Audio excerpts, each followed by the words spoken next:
I just heard from parents in the last 3 years in Temecula and from you and from various, people, some of the problems that are happening. And then I saw some of that creeping up at, where I teach at college.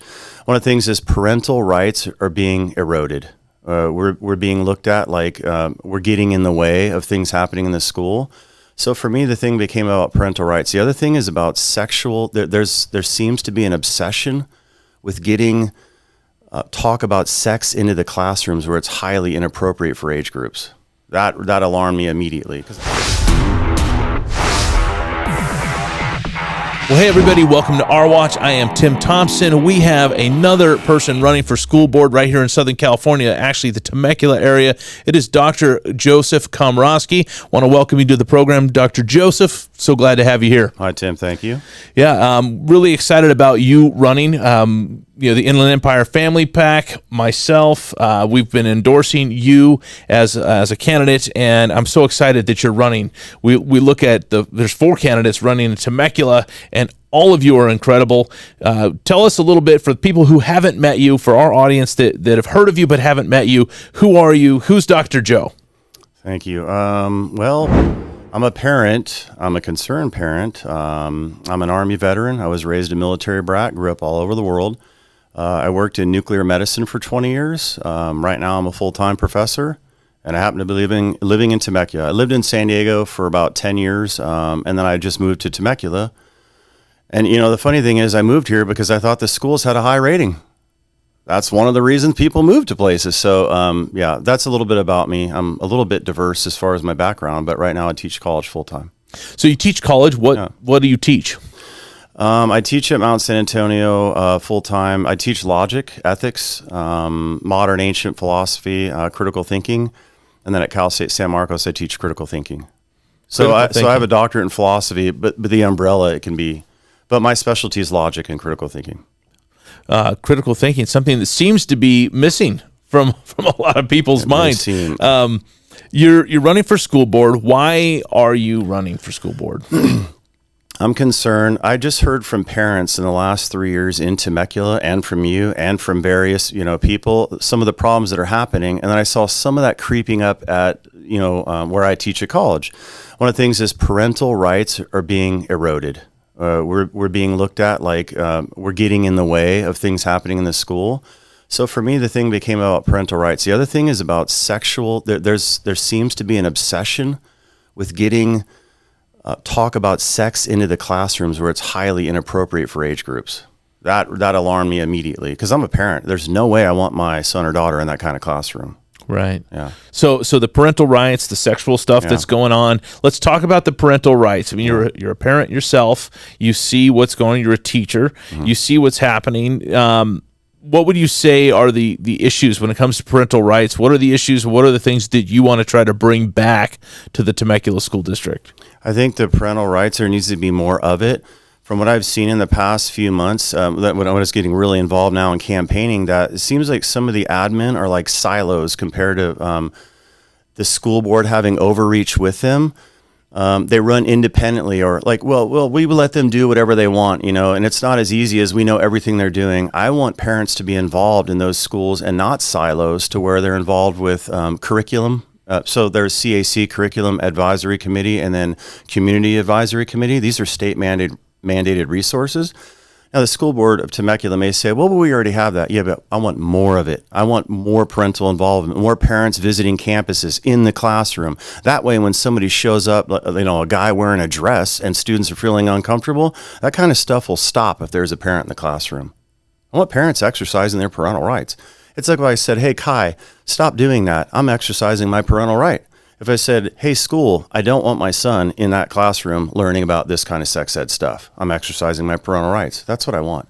I don't want my son wearing a mask or having to get X, Y, and Z vaccines unless I, as a parent, want that. I don't want the school mandating it and telling me. Things like that. Yeah. Now, when it comes to the sexual kind of stuff, we live in America. You're an Army veteran.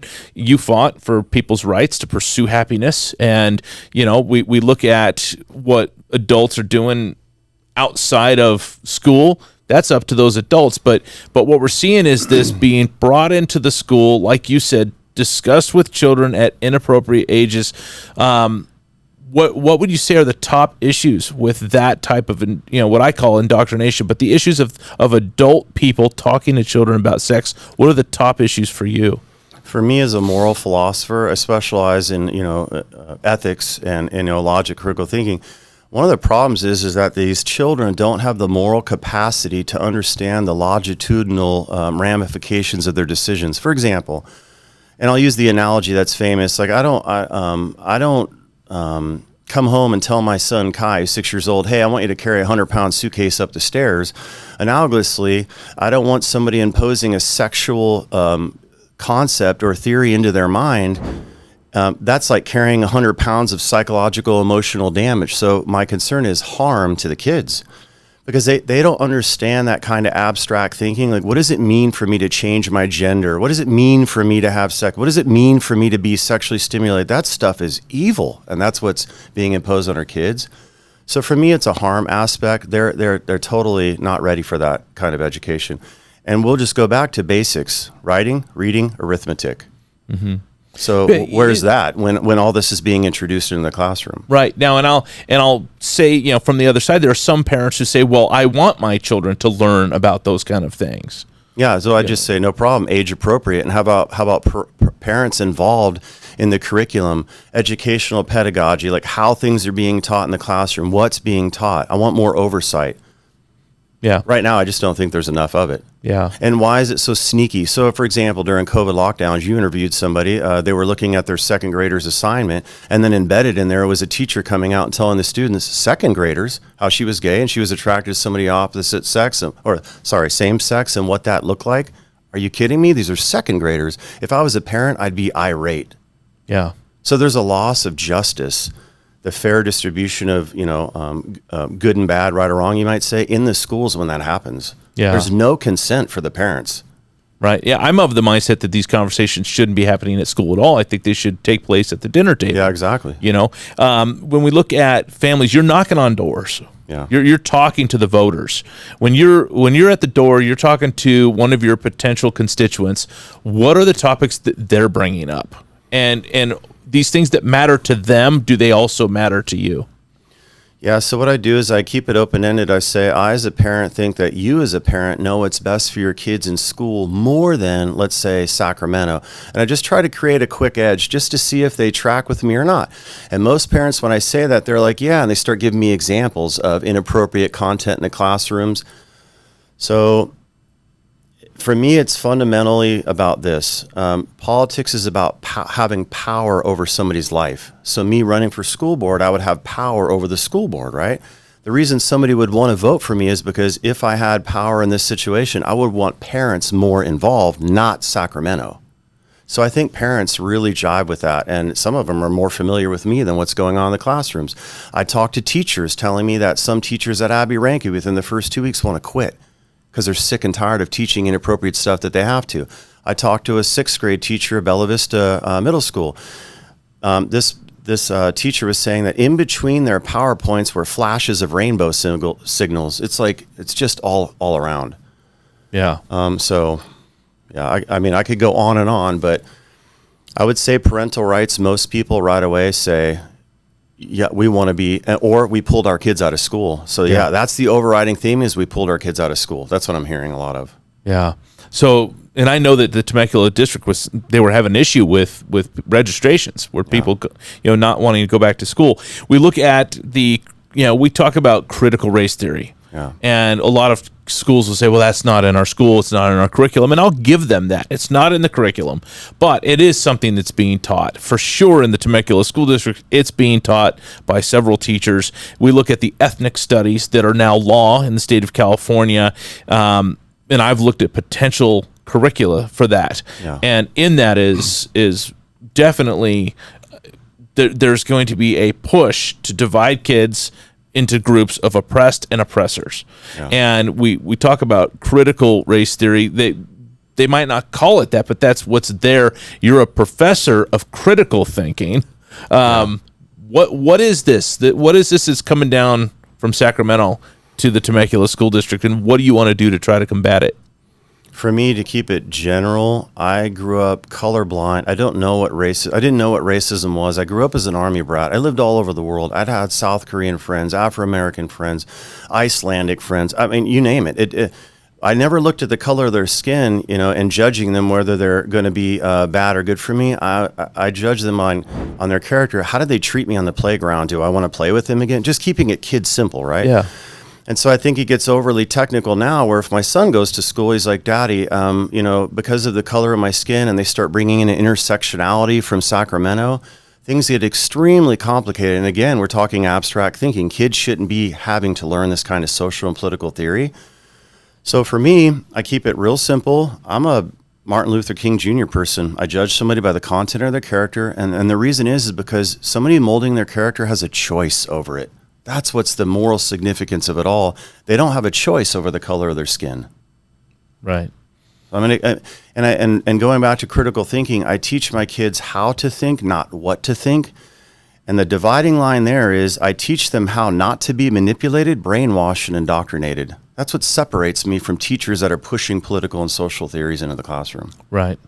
When we look at law enforcement, as a very important topic of what's taking place on campus, you can have a school environment that speaks about law enforcement as though it's bad, as though having law enforcement there is creating a bad learning environment for the children, and that creates an attitude towards law enforcement. If you had a pro law enforcement environment, that's a whole different attitude.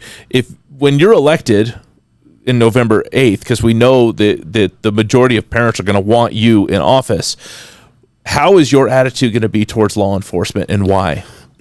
I want law and order, and I'll go back to my childhood experience. I called people of law and order peace officers. That's what they used to be called, because they brought peace. Going back to justice, they made a bad situation better. They made things fair.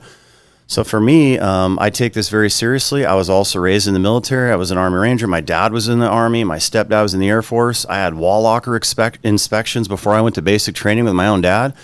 With that kind of discipline and structure, I think kids need that. They need discipline in the schools. So for me, I sat down with Sheriff Chad Bianco, Riverside County Sheriff, for an hour. And I said, what kind of power do I have if I'm elected school board?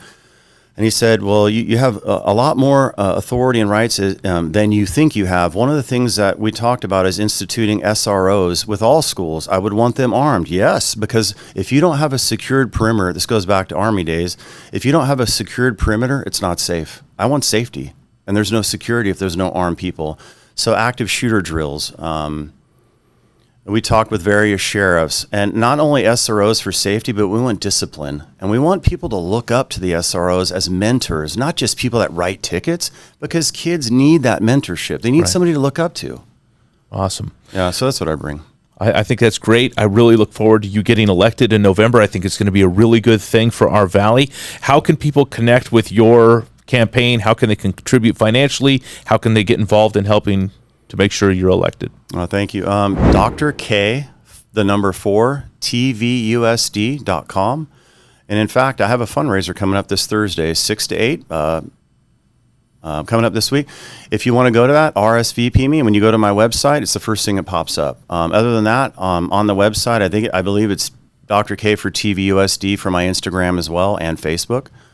That's how you can connect with me. And I have a survey. I would love to hear what you have to say, especially the parents. Awesome. Yeah.